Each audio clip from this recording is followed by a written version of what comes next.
All right. So we are reading Mundaka Upanishad, and now we are almost toward the end, where the Upanishad is discussing a few spiritual practices, which are auxiliary practices, some moral virtues, and promising us that if we follow the path sincerely, and also if we follow these virtues, then the realization will happen.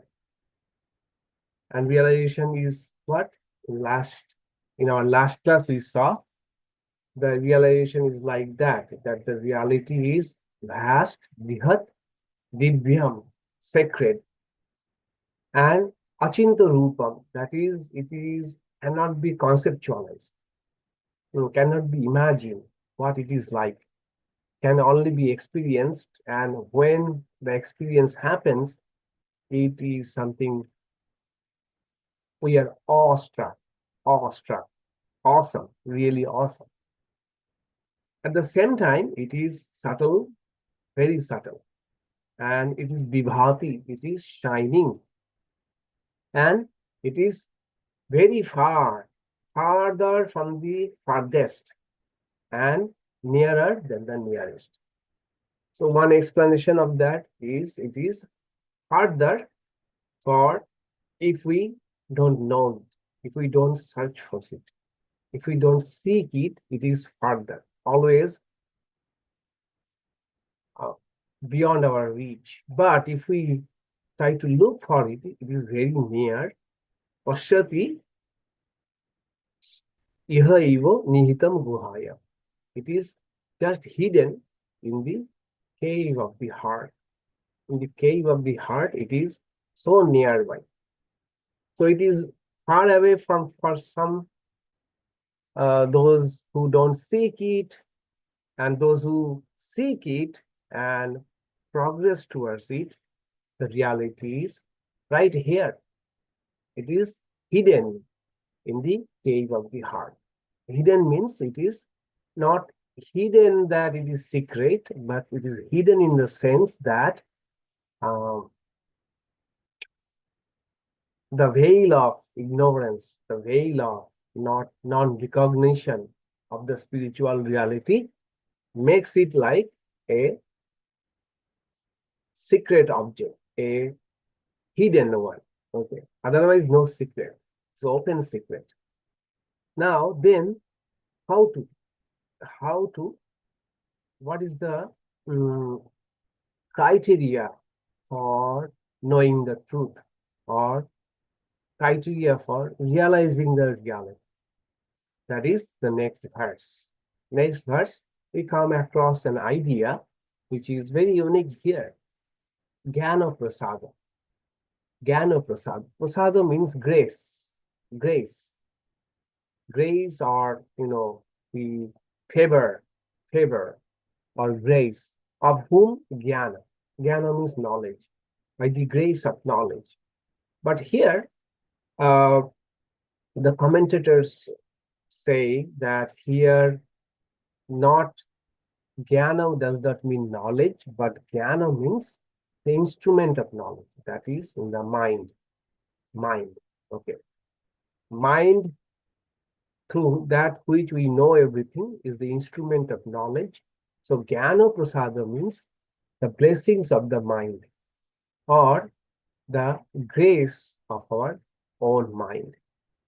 Through that, we can realize that reality. This is very important idea, that everything might go in our favor, but is it as it were something from within is holding us? That something which is holding us is the enemy of the self. The same self can be friend, biggest friend, and the same self can be also our own enemy. So we have to conquer that inner enemy.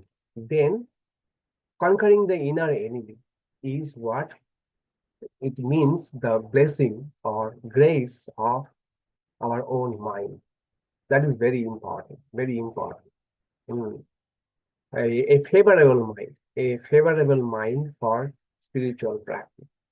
Otherwise, one can have everything that is needed, that they got a wonderful teacher and all the instructions, everything was fine, but uh, two spiritual aspirants from the same teacher, they differ.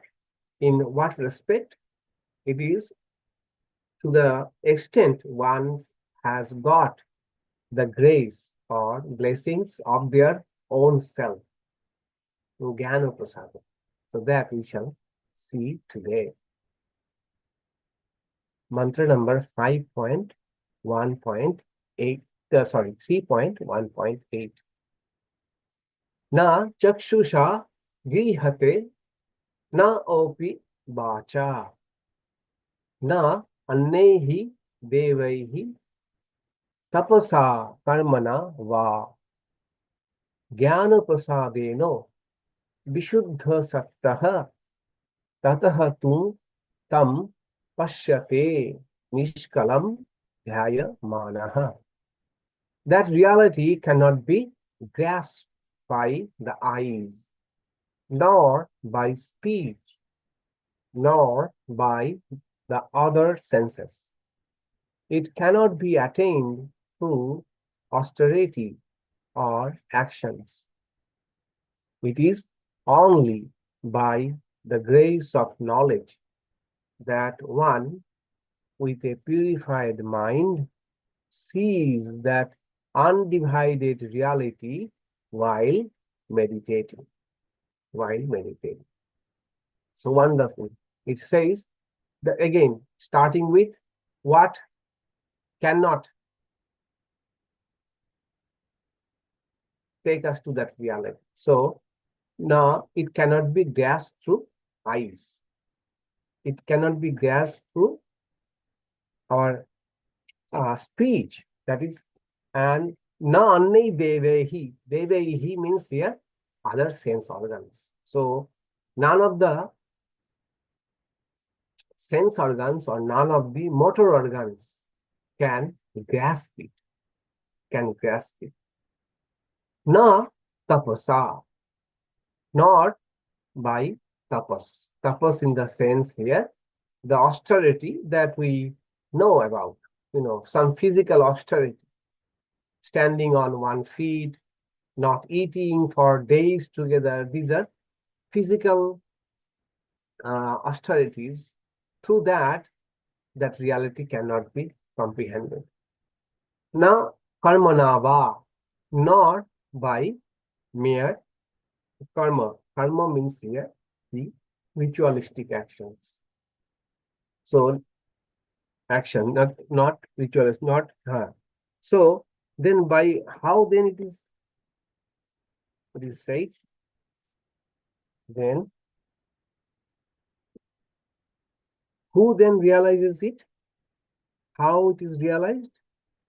Viśuddhasattvaḥ. Viśuddhasattvaḥ means there's a purified mind. One who has got a purified mind. Through that, tataḥ paśyate. Such a person with a pure mind, they realize what? Niṣkalaṃ. This reality which is undivided. Niṣkalaṃ. Kala means parts. Anything that has got parts, anything that can be divided, broken into parts, is kala. Niṣkalaṃ means it cannot be. It is undivided. That is the whole. The whole reality is whole, undivided, just one reality. There is no gaps in that reality. And how they become viśuddhasattvaḥ, pure mind? Jñānaprasādena, by the grace of the intellect, by the grace of the buddhi. So Shankaracharya here says that our intellect is capable of revealing the reality. How? Just like our intellect is like a mirror. It can reflect that reality. But The mirror, if it is dirty or if it is broken, it gives a distorted image of the reality. So the mirror has to be clean and transparent. Then it can reflect that reality. So what are the dirt on the mirror? What is the dirt on the mirror? The rajas and tamas. Rajas and tamas. To speak it from the point of yoga or samkhya, all these tendencies to act too much of activity and too much of envy, jealousy, and restlessness, these are rajasic. And what is tamas? This confusion and lack of determination, all of these are tamas. So these are what makes the mirror unclean, unsuitable for reflecting the reality. But a purified mind, which is like a clean mirror, that kind of mind is called jñānaprasādena. Jñānaprasādena. That is, it is a purified mind, purified intellect. A purified intellect, mind, intellect, whatever we say, it is the one reality, one instrument, inner instrument, which functions sometimes like mind, sometimes, and functions sometime like the intellect. So purity of intellect or purity of mind, and not only that, with a pure mind, dhyāyamānaḥ, one with a pure mind who is meditating on that reality, they paśyate, they come face to face. They realize that reality, which is undivided. So the question is then, how to purify the mind, right? How to achieve or how to get the grace of our mind? How to get the blessings of our own mind? How to do that? Any idea? The 4 yogas. The 4 yogas. True, true. Meditation. Meditation is one, of course. We can refer to, 3 verses behind, 3.1.5. Satya, brahmacharya, tapasā, sammajñānana. The 4 qualities. The Satya is truthfulness, very authentic life, and having a clear sense of where we are in our spiritual path. And then tapasā, they are meant the capacity to focus, not austerity, right? Remember, tapasā in that context meant the capacity to focus. Then brahmacharya, a disciplined life, and sammajñāna, right kind of understanding. Right kind of understanding, right kind of livelihood, all of this is sammajñāna. All of this purify the mind. All of this purifies the mind, and then we get the blessings of our own mind. When our own mind is our own friend, that state is called viśuddhasattvaḥ, a pure mind, a very pure mind, transparent mind, which is capable to reflect that reality. So this is so important to have, basically making, as it were, we have 2 selves, a lower self, a higher self. So making the higher self friend of the lower self. Otherwise, how it works, if they are in struggle, when we have not got the blessings of the mind, what happens? We can easily find how much of negative talk going on, monologue internally, So as it were, 2 different people are living in the same body. One is fighting another, or one is blaming the another, you can never do it because you are always like that. Oh, I cannot make it. Probably this. So all these talks, chatter, mental chatter, that is a great sign to understand whether our own mind is our own friend or not. Whether we have got blessings of the mind or not. So, from the point of psychology, I think it this way that the psychodynamic school of personality, which was proposed by Freud, and it holds very true even today, that we have three levels of our existence. Okay, one is our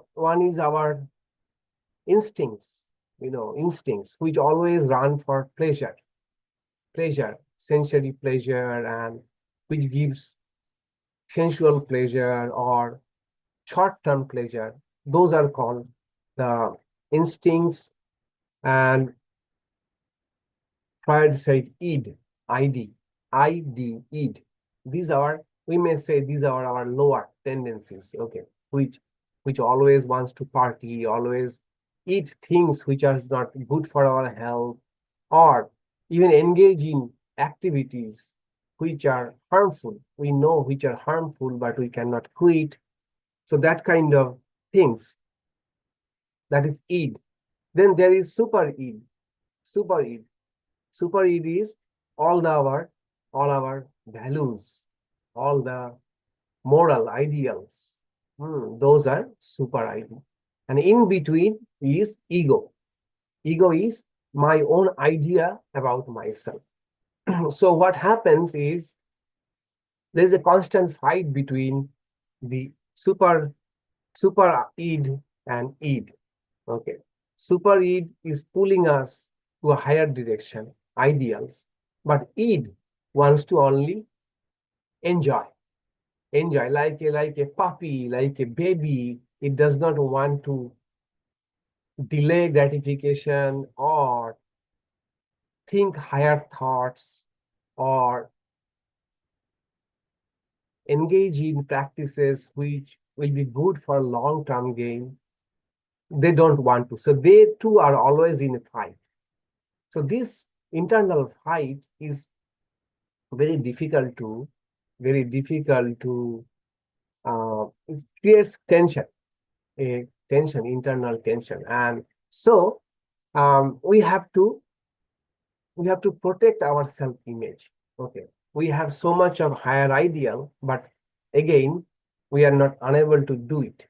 So in that sense, we are not living up to our ideal. So this tension, ideal and what really I am, this to cope with this tension, what we have to do is either lower our ideal. Okay, don't keep such a high ideal which we cannot practice. In that case, the conflict will be less. Okay. Another idea would be to sublimate, that is, lower desire, we can sublimate it. We can make it sublime. Okay, sublimate it. Then another would be living up to the idea. So Upanishad is here telling the hard thing to do. Living up to the ideal, truthfulness, disciplined life, ability to focus, and right kind of living. These are super id, the higher ideals. And if we want to achieve that reality, spiritual growth, and spiritual fulfillment, then instead of bringing down the ideal, we have to live up to the ideal. We have to practice these ideals. Then what happened after after struggle, when we are almost established on those ideals, then what mind has become our own friend. There is no more conflict. Look, we can avoid the conflict in another way. Do not follow any ideal. But that kind of life cannot give us much. much. It will be a mundane life, prosaic life, without any higher values. But if we live up to the ideals, then what happens is the conflict between the higher self and lower self is gone. Then bandhu ātmā manastasva yeno ātmā eva ātmana cittaḥ. So Bhagavad Gita says that our own mind can be our own friend, our own enemy. And then in the next verse it says how to befriend our mind then. How to befriend ourselves. So it says one who has conquered the lower tendencies, for them, their own mind has become their own best friend. In another way, the mind has become sattvic mind, a pure mind. It is like the blessings or having the blessings of our own mind. Mind has become our best friend. Now we know that there are several types of friends. We can have some friends who are very friendly with us, but they are the ones who accompany us in all the wrongdoings. They might accompany us to gambling or other kind of things. We can call them our buddies, such a great buddy. But are they really right kind of friend? Just because they are friendly? So they say that who is your good friend? They say good friend is a beautiful enemy. A beautiful enemy. That is, a good friend will always push you towards better, which you may not like. But they will be lovingly, gently, kindly, always push you to higher and higher ideals, which at the beginning we may not like. It is taking us out of our comfort zone, but ultimately it's good for us. Good friend, like as we say, the friend, philosopher, and guide. That kind of mind is what we need. Not only external help, the help of our own mind, which is friendly at the same time, who has become a great guide. Sri Ramakrishna used to say that ultimately one's own mind becomes one's own guru. One's own mind becomes one's own guru, because you cannot live under a guru throughout your life. There will be a point when there will be no one to guide. So who will be guide? Mind. Mind itself will become our own guru. What kind of mind? A mind which has been given this kind of food, living an authentic life, truthfulness, and a disciplined life, and a life with higher ideals, with spiritual values. That is called jñānaprasādena. With that blessing of mind, one becomes viśuddhasattvaḥ, a pure mind, and that reflects the truth.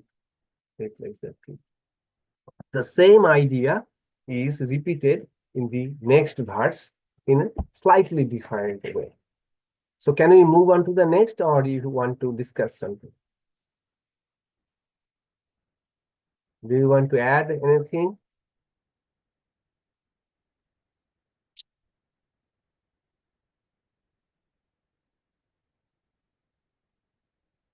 Yes. Can you unmute yourself? Oh, sorry. Yes, no, go ahead.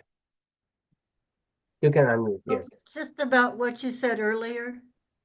Our teacher used to just say plain living, high thinking, and it covered everything. Puni remembers. Thank you. Yeah, plain living, high thinking. Right. Maharaj, it says it's not achieved by austerity, but austerity is needed to purify the mind.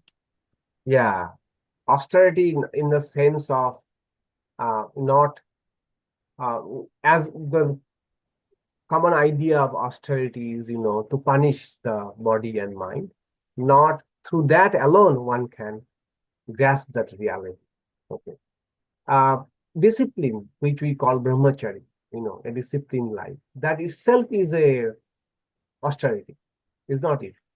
Anything, every time we are trying to assert ourselves against our biological nature.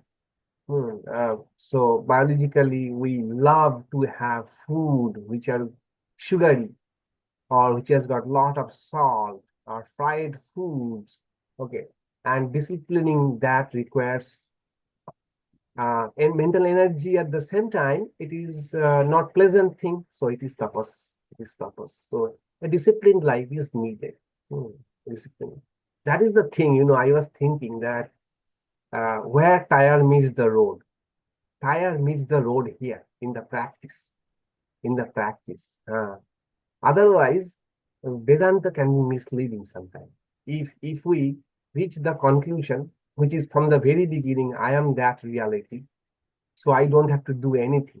It is so enticing, this position. I have not to do any spiritual practice, and I am just that vast reality. I have to just assert it. That is a problematic thing. So I was thinking today that what could be the solution? It is true that I am that highest reality. I have not, these things do not bother me. All these problems, these are lower order. Actually, we are not. So, and assert this truth. So better will, I was thinking better will be to imagine ourselves like an illumined soul, how an illumined soul would behave. Okay. So if I am saying that I am Atma, at the same time spending whole evening watching Netflix, okay, and also not doing our regular things which are supposed to do, I cannot control my desires, I cannot sit quietly. So does an illumined person behave like that? Okay. So let us keep the aim of how an illumined person live their life. Rather follow that. So only imagining I am free, I am Brahman. That also should be that is a practice itself. That is a practice itself, but that alone is not sufficient. Okay. We have to do all these other practice. Otherwise, there could be problem. There could be problem. I actually have a clarification here. So we're not really using our five senses to realize the higher self. We need pure mind. Right. In the best possible world, if one is fortunate enough to have that pure mind, assuming the person's still alive, the person actually does have the five senses operating, even in this very pure mental state. Yeah. And my question is, am I to think of it as a detached mind, so you're not really totally and grossly attached with whatever your five senses are seeing, and they're just basically scientific detectors of the environment? True. And exactly that is what in Bhagavad Gita, chapter 2. Raga dvesha vijattaistu vishayan indriyaiश्चरन् aṭmavasya vidheya ātmā prasadam adhigacchati. So one who is free from the enthralls of raga, attachment and aversion, strong liking and strong dislike, what happens? Vishayan indriyaiश्चरन्. All the sense organs, although they move, they navigate all the objects, but Atmavasya vidheya ātmā, they are under their control. And so, prasadam adhigacchati, they get the bliss of mind or the peace of mind. Okay. So five senses are operating, but five senses are under control and they are free from this aversion and attachment. Corollary to that, where does, I've also heard in other podcasts, that there are actually not 5 senses, but 10 senses. Actually, there are more than that.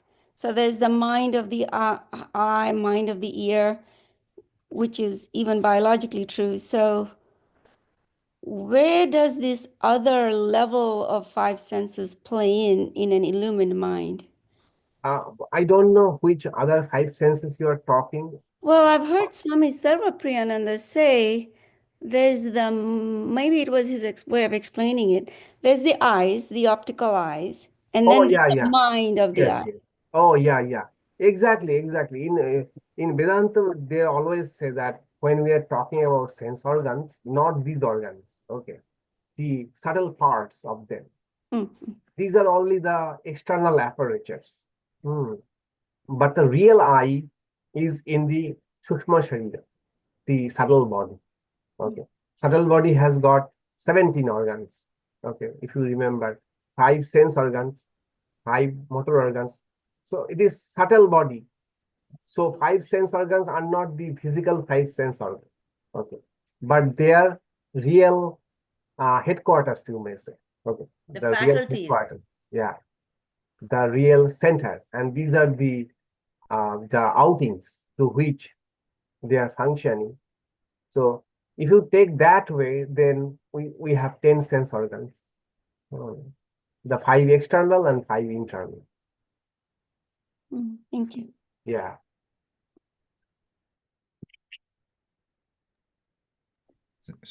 Swami.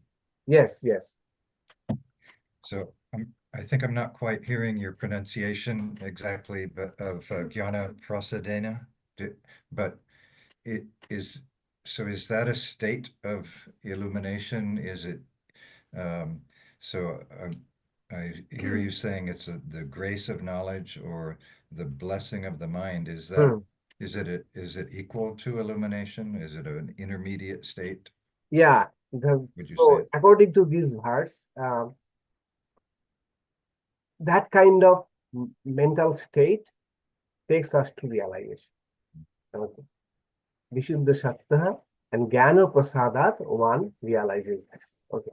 But what happens is actually all of these are simultaneous process. Unless illumination will happen, mind will not be totally pure. All of this will happen simultaneously.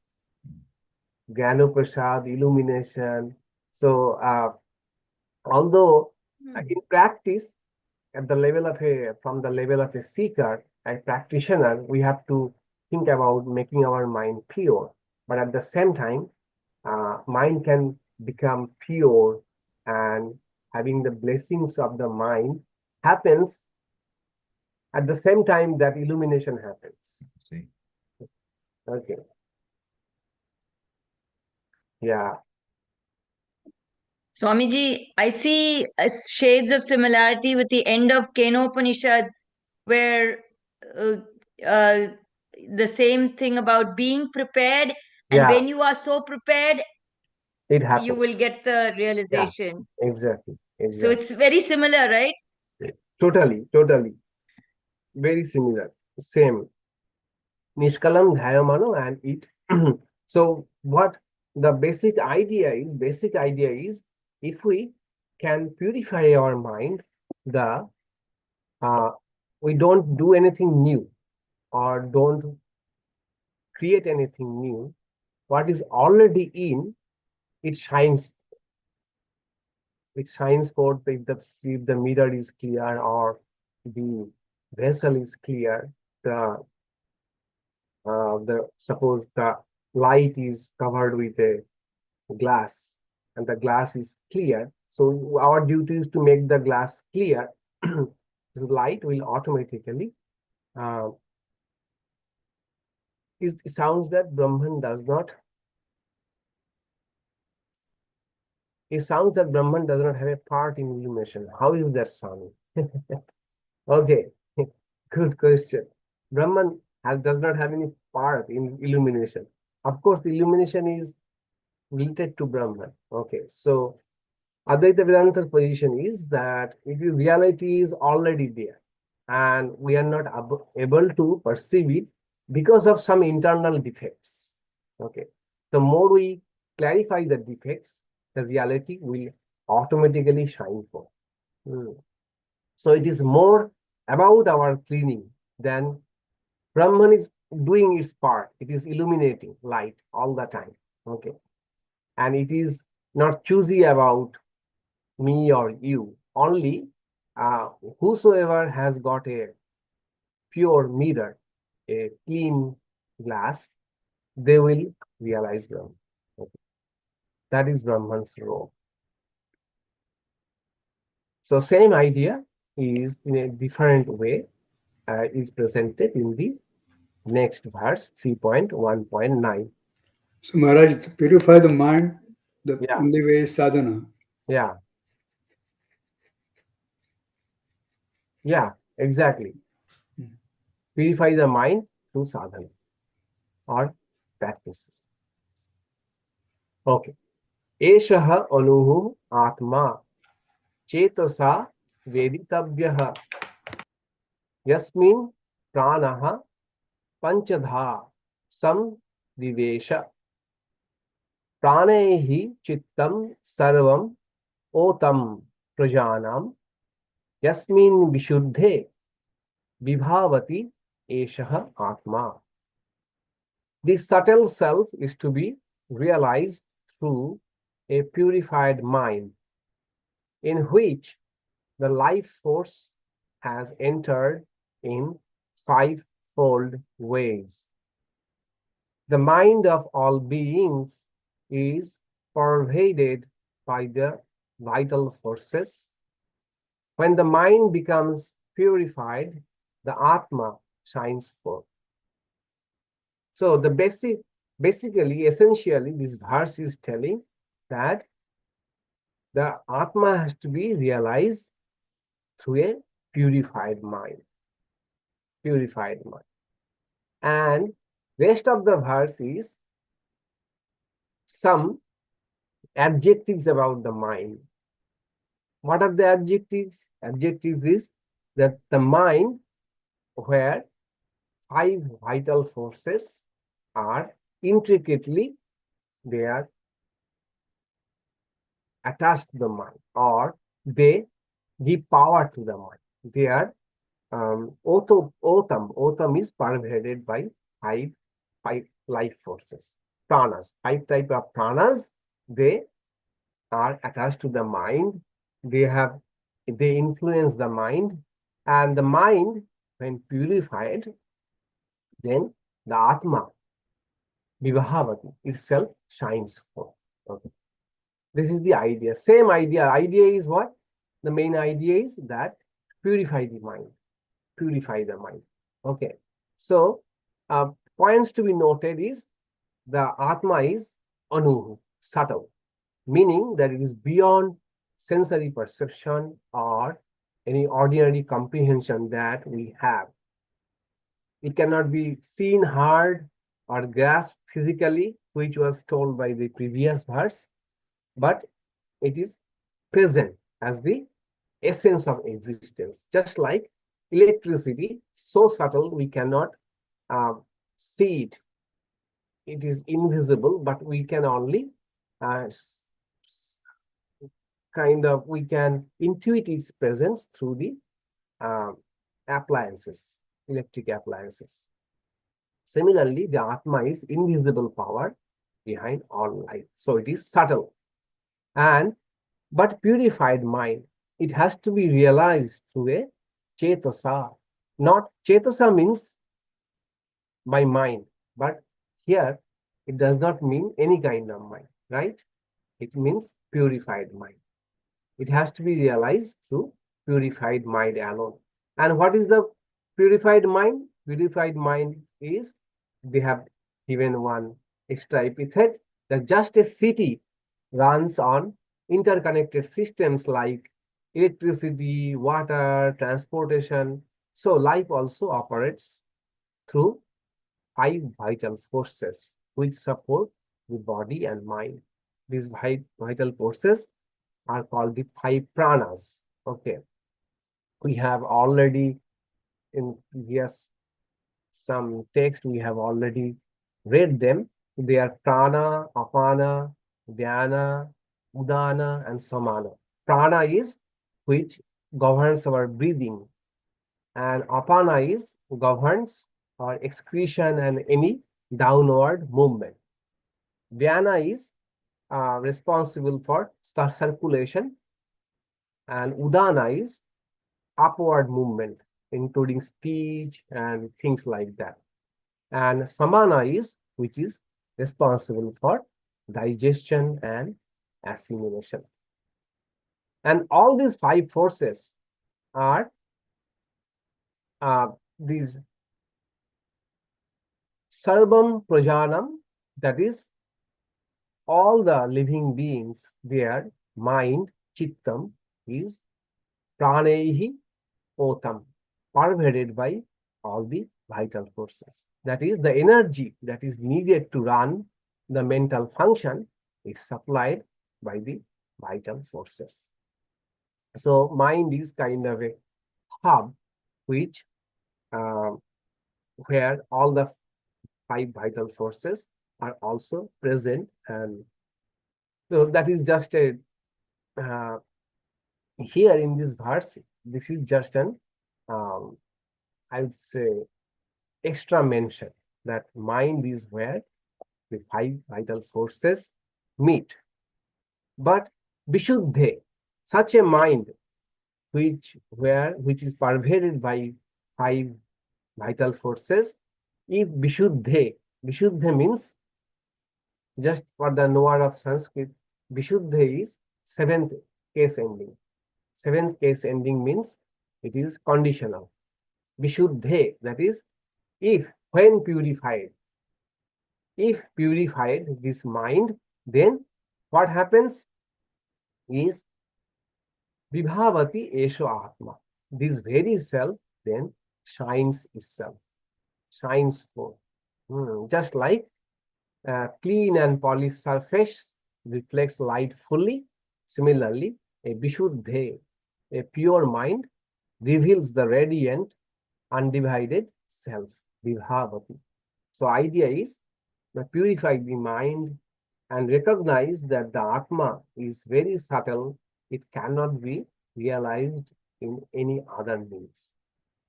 And what is more, if we can make the mind pure, then aṭmā naturally shines forth. Okay. So it is just extension of the previous verse.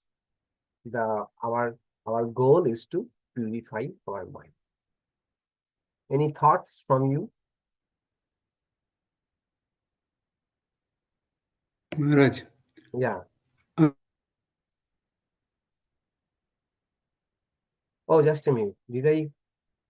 No, unmute yourself. Yeah. Yeah. I look on it as self is percolating, the reflecting word but kind of bothers me. Self is here and I'm here, it's reflecting. Percolating is already there inside, you just don't pursue it because the mirror is, like the lantern, saying the lantern is dirty. Yeah. You cannot see. When you clean it, then it will shine forth. These are all, approximate. These are all approximate analogies. So it sometimes mirror, sometimes like a lake. So different analogies are given. Yeah. And Maharaj, sorry.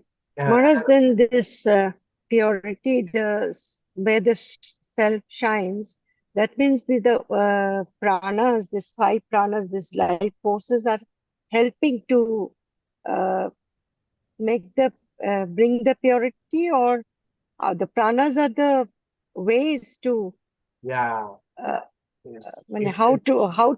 are the uses? That's what I'm saying. Yeah, exactly. It's a very good question. In fact, prana, as we understand, that they are the driving force, right? And they do all the things our body does, including our thoughts. Our thoughts require energy, no doubt about that. Okay, we understand what mental energy means. Suppose a day when we have, we are exhausted, we have not eaten well, we had not slept well. And on that day, we can find that very difficult to control our thoughts, control our mind. In fact, it is a one kind of torture. If you know it, how do they interrogate criminals? They make them exhausted. So that depleted of energy, they can no longer have the control, cannot control their thought. They have to kind of give in. To tell lies, for example, to tell a lie, we need mental energy. Okay. So when our energy is very, very low, we cannot even tell a lie. So mental energy is needed for thoughts and everything. And these five vital forces, they supply the energy. Now something very important. Swami Ashokananda, who was in San Francisco, in one of his talks, he says that pranayama, which literally means control of the prana, it is not only about breathing, it is also about how we can control our energies. For example, you say something to me and immediately I start reacting. And this reaction is coming from the energy. I have that energy within, and which is not under control. That is energy expressing itself as this kind of reaction.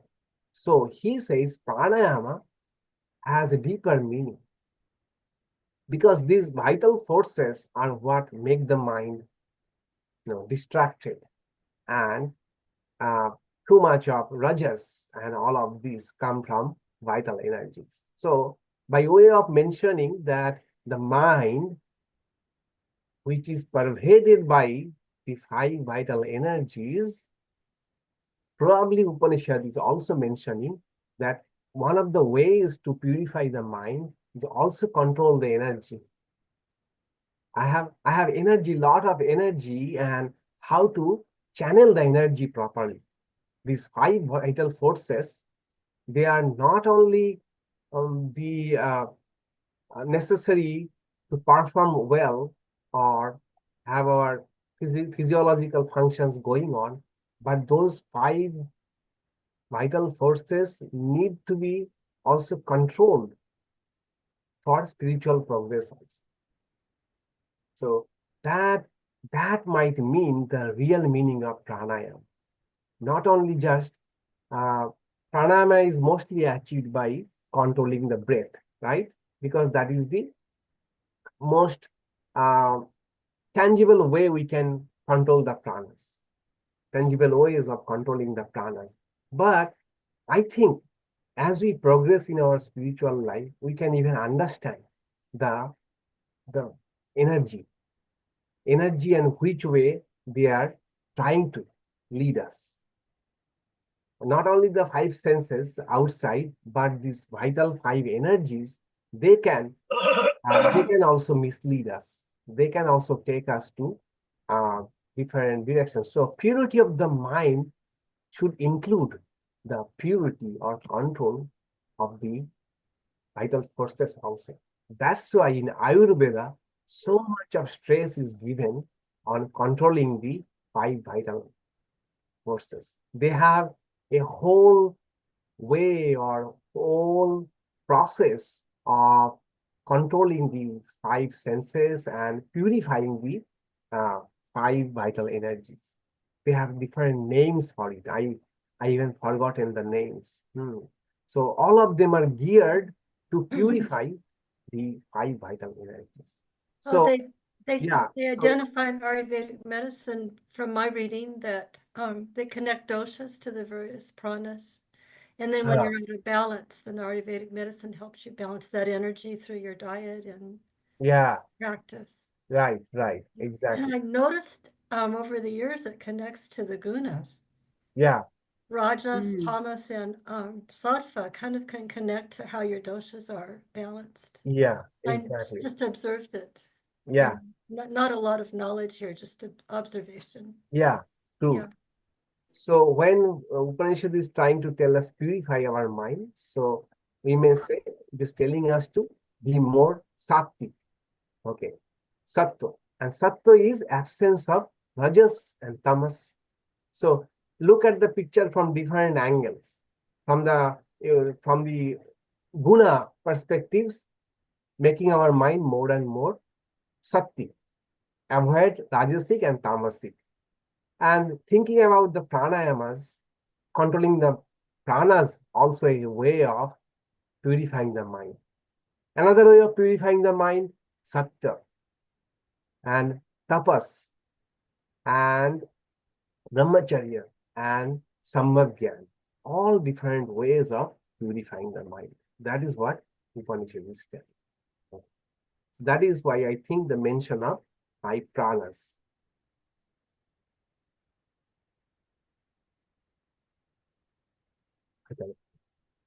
How do we manage the 5 vital forces? Yes. So that is a whole new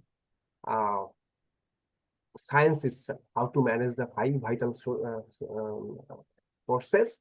One we know is meditation and also breathing. They are so interconnected. As soon as we start controlling our breathing, we find that mind has also become calmer.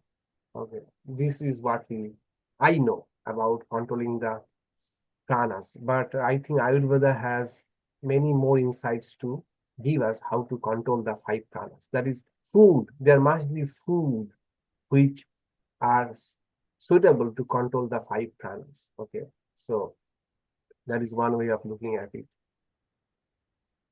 Page 90 has 5 pranas and what they do.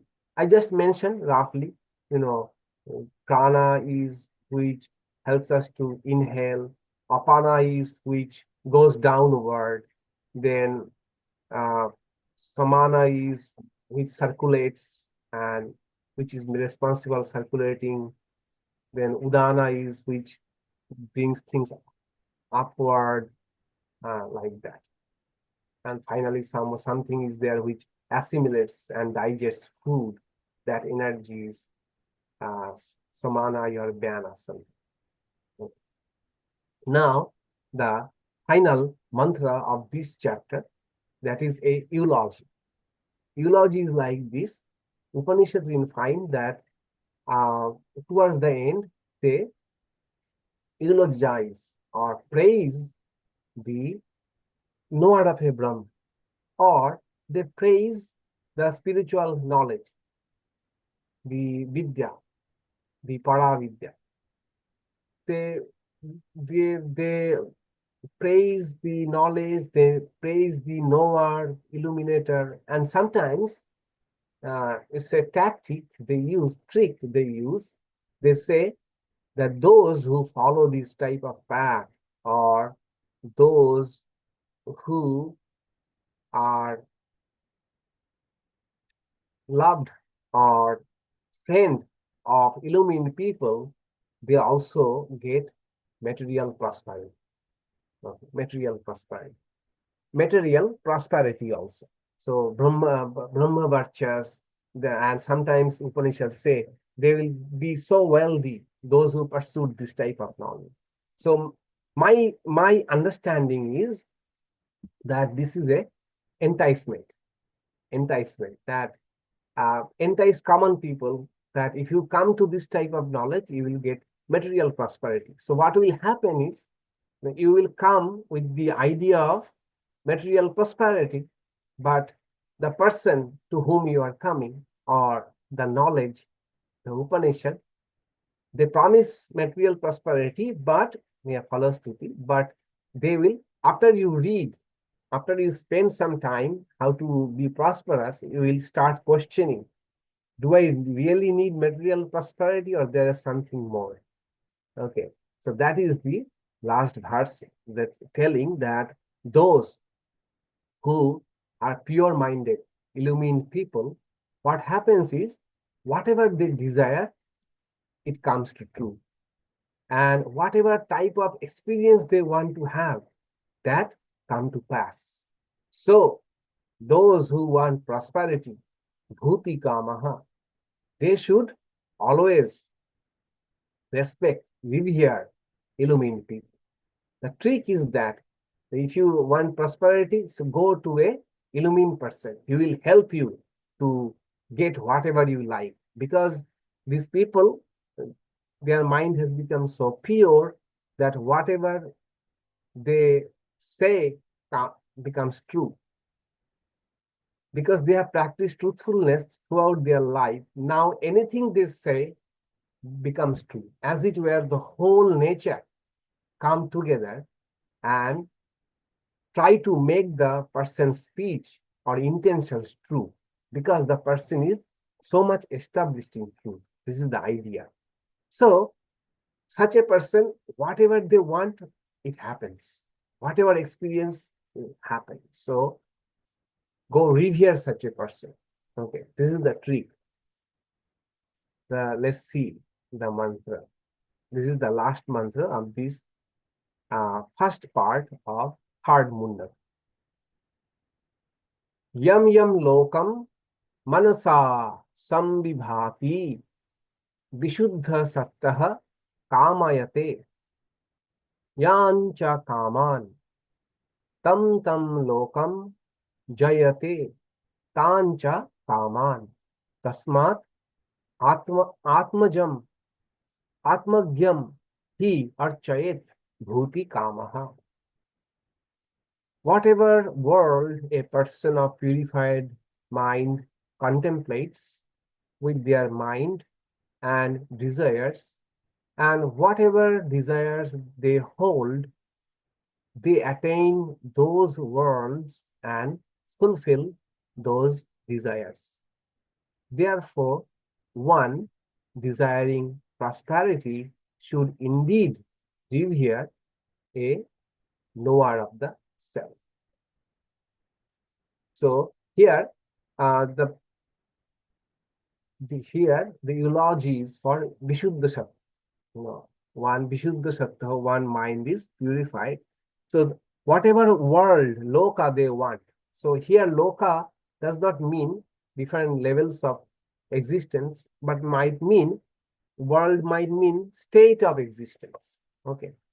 Or type of experience. Whatever type of experience these people want, they get. Whatever common desires they have, they are fulfilled. Not only that, whatever they may desire for you, that will come to pass. Whatever you want experience, they can make it happen for you. Okay. So that's why we should revere such a person. So the trick is this. So idea is such a glory of a purified mind, And the trick is, again, as I said, if you are bhuti kama, come to such a person. That person gradually will take you beyond the desires. For example, King Janaka was a good king, very able administrator. And to run his kingdom efficiently and with dharma, with moral virtue, he used to consult Yajnavalkya, the sage. So Yajnavalkya influenced Janaka's administrative decisions, so that these are just things. Justice is served by the king. And in terms, when in the situations of moral dilemma, Yajnavalkya will always tell what is the right thing to do. But through Yajnavalkya's association, which was primarily sought to run the country more efficiently, what happened to Janaka? Gradually, Janaka became interested in spiritual life. And at some point, he says he was having discussion with Yajnavalkya about Upanishad and spiritual reality, and there was fire broke out in his empire. And he was not at all disturbed. Someone informed, King, king, your kingdom is burning.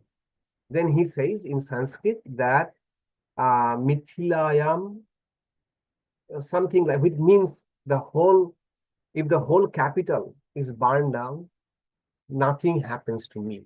That is, as an ātmā, it cannot burn me. Okay, so such kind of elevation or realization he went to. If the whole country is burned down, they cannot burn my ātmā. Okay, so this is one example. Then another example is Alexander. You know, when Alexander came to India, and there was a sage called Dandamis or Dandaswami. So he came and he heard about this great sage who lives alone in a forest and just under the trees, but he is an illumined person. So Alexander wants to get some wisdom from him, how to be more successful in his endeavor, how to lead a more happy life, successful life. He sends his soldiers to bring that Dandamis. Dandamis says, I won't go. Then they say that if you go, you will get a lot of gold coins. And if you don't go, Alexander said, you will be punished. And the Dandamis then started laughing that what I am ātmā, pure ātmā, self, what Alexander can do to me. No amount of glory is glorious than ātmā, and no punishment touches the ātmā. Go and tell Alexander, this is what I have said. So Alexander comes and have 1 hour of conversation. And after the conversation, Alexander gives the impression that there are much more things to achieve than only prosperity or larger and larger kingdom.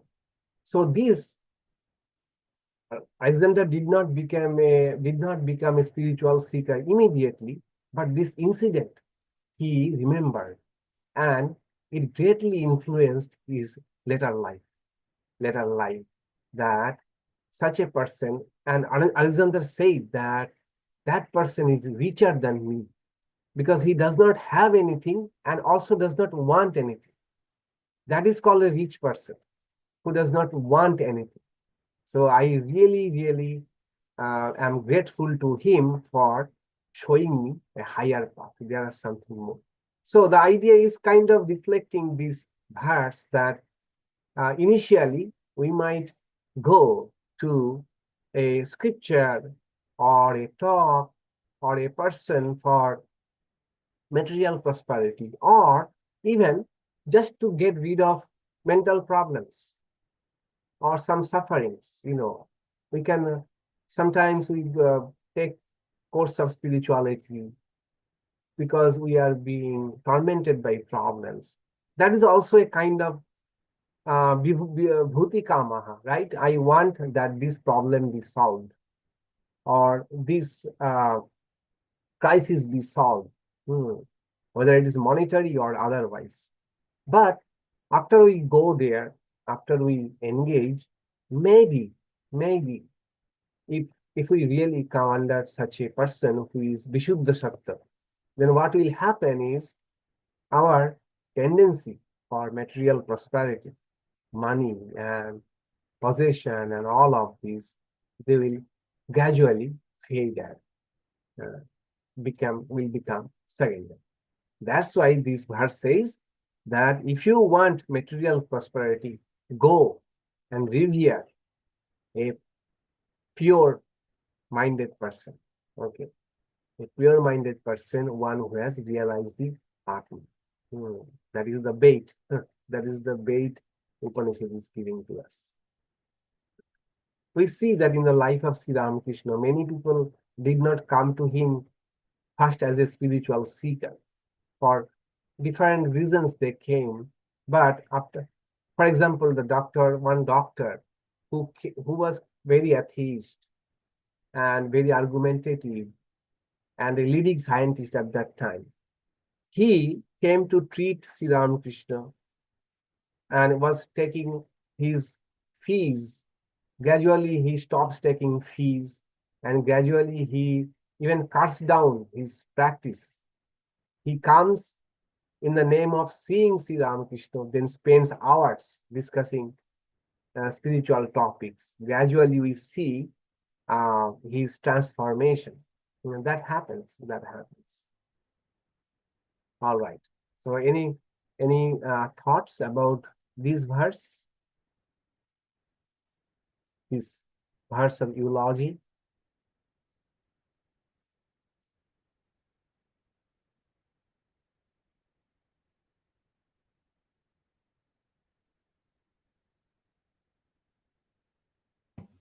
Similar story about Ramana Maharshi Maharaj. Person writes a letter to him, let me get a good job. And he said, so be it, and he gets a job, then let me get a good wife. And then children. And after all that, wife dies, children dies, he's back to square one. So that's when Ramana Maharshi said, what happened? He wanted all these things, but they were transitory. They all ultimately back to square one. Yeah. Yeah, if he had asked for liberation, he would have given him that. Yeah, yeah. No, it happens so that it happens that really spiritual longing is very rare. Rare. Many things cloak as spiritual longing. Mithilayam padagdhayam name kinchit. Yes. Name kinchit pranashrati. Yes. If the whole Mithila, which was the capital of Ayodhya, right? Mithila. And name kinchit pranashrati, and nothing happens to me. Nothing, it does not bother me even a little. All right, so next 11 mantras are there, the last part of the Upanishad. So all about the glory of an illumined life, what an illumined person achieve, and also a final caveat that this ātmā cannot be realized by intelligence, intellect, or lot of study. Nāyam ātmā pravachanena labhyo. It cannot be just by realized by argument or reading a lot of scripture, but yearning. Yearning means one should have a sincere yearning for realization, then it will happen. These ideas we will be discussing later on. So my question is, next Friday is 27th, which is Christmas holidays. Would you like to have the class or should we skip it? Don't you have winter recess, Maharaj? I don't mind winter recess. I want to continue the classes even during the recess. I will come. I will be there. Okay. We are going to be out of town, so I don't know where we can attend or not. Yeah. What about others? I cannot attend for three Fridays. Oh, okay. Sorry, but that doesn't mean you don't hold the class. I'm just saying. Yeah. Now I'm just seeing, how many of you can make it. Yeah, I'll come. Okay. Yeah, who will be able to come? Okay, 27. I'll join. Yeah, who will attend? Okay. All right. Because if suppose we have the class and I see only 2 or 3 of you have come, then I would have rather canceled. Okay, the class. Swamiji, you said yearning. Where is that in the verse? Okay, I have to see. Not immediately the next verse, but towards the end. Okay. Not the first verse of the next, yeah. Okay. Swami? Yes. May I suggest you send an email out to the class? And if you can make a choice, if you have too few people, you can decide not to hold it if you want. You can see how many people would RSV, write you back and say, I'll be there. Oh, Some no, people are not here today. yeah, that's true. But at least I see 5, 6 are are ready to come. Okay. Okay, thank you. All right. Then we can have the class. Maharaj, just we finished the verse. This bhuti kamas goes to viśuddhasattvaḥ. The example can be that that king and the businessman go to Medharishi, and the businessman ultimately leaves everything, and the king wanted to get back his kingdom and whatever. So these are the examples of what you want from the illumined person. Yeah. From the initially material prospect and later the spiritual upliftment. Right. Exactly. Okay, let's say then Shanti, Shanti, Shanti. Okay. And conclude today's class. I wish you all a Merry Christmas. We shall meet after Christmas, right? Enjoy. Have wonderful feelings, time with friends, and also Christmas is a spiritual festival. We should not forget that. Okay. Om Shanti, Shanti, Shanti.